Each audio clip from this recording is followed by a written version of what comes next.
چرا گرفته دلت؟ مثل آنکه تنهایی، چقدر هم تنها. خیال میکنم دوچار آن رگ پنهان رنگ ها هستی. دوچار یعنی عاشق. و فکر کن که چه تنهاست اگر ماهی کوچک دوچار آبی دریای بیکران باشد.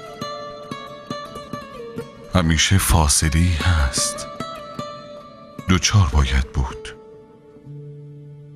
سهراب سپهری.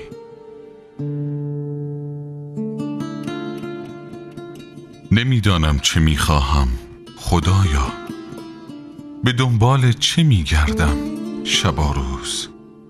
چه میجوید نگاه خسته من؟ چرا افسرده است این قلب پرسوز؟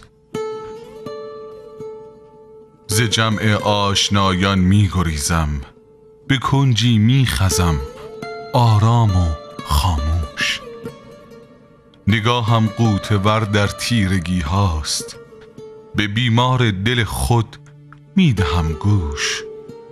گریزانم از این مردم که با من به ظاهر همدم و یک رنگ هستند، ولی در باطن از فرط حقارت به دامانم 200 پیرایه بستند.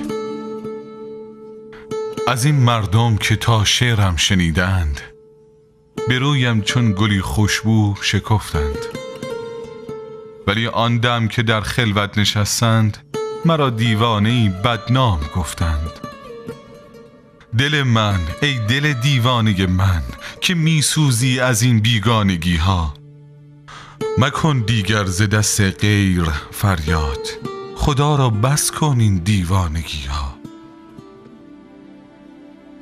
فروغ فرخزاد.